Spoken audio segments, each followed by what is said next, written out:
I was going to say, it is very important to love your neighbor as thyself. I'm going to say that again. It's very important to love thy neighbor as thyself. Treating your enemies with kindness, praying for your enemies, treating people the way you would want to be treated. Not gossiping, not judging a book by its covers. You can see the eyes, but you cannot see the heart. And that's what people don't understand. You're judging people by a book's cover before you even let them invite you in. You cannot do that. Your job is to love your neighbor as thyself. It does not matter if your neighbor is black, white, Asian, Mexican, Buddhist, Muslim, Christian, Jewish. It doesn't matter. You love them. And you pray for your enemies always. You pray for people that have done witchcraft against you. You pray for people that have done sorcery against you. You pray for them because God will get them. God will get them. They will get them. You do not mess with God's people. That's what people don't understand. You do not mess with God's people. Period. You treat people with kindness and love, regardless of what you feel about them. And even if you want to say something bad about them, you can bite your tongue and you can talk to God about it. Talk to God about it. Not go blast on your social media about who and who said this and who did that. Stop doing that. Go to the Lord your God and talk to him about it.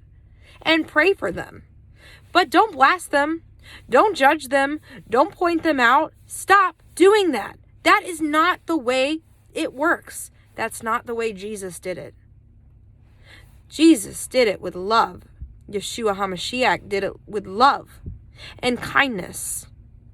And it was humbling and graceful and never pointed fingers.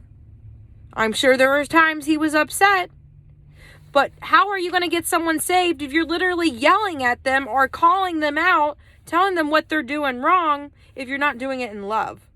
It's one thing when you do it in love, but it's another thing when you're doing it with ego and pride. People don't understand that. Even some prophets and prophetesses I've noticed on YouTube. I had to get off. I'm like, why is this ministry calling this ministry out? No, they're wasting their time. That we don't need to be doing that right now. We need to be focusing on what the message is, and that's what God is trying to tell us.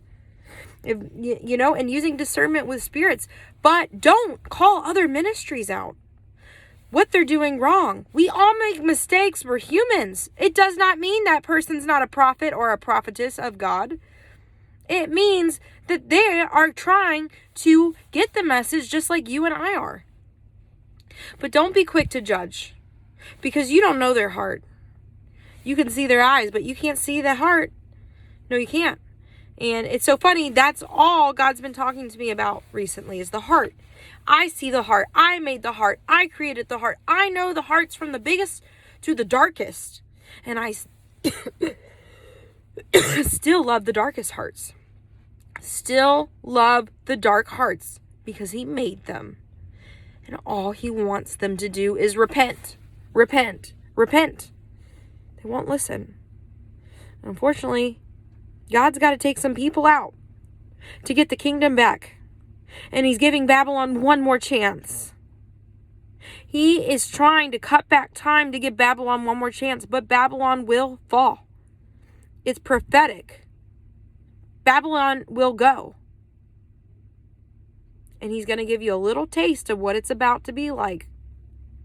Really soon. It's already happening.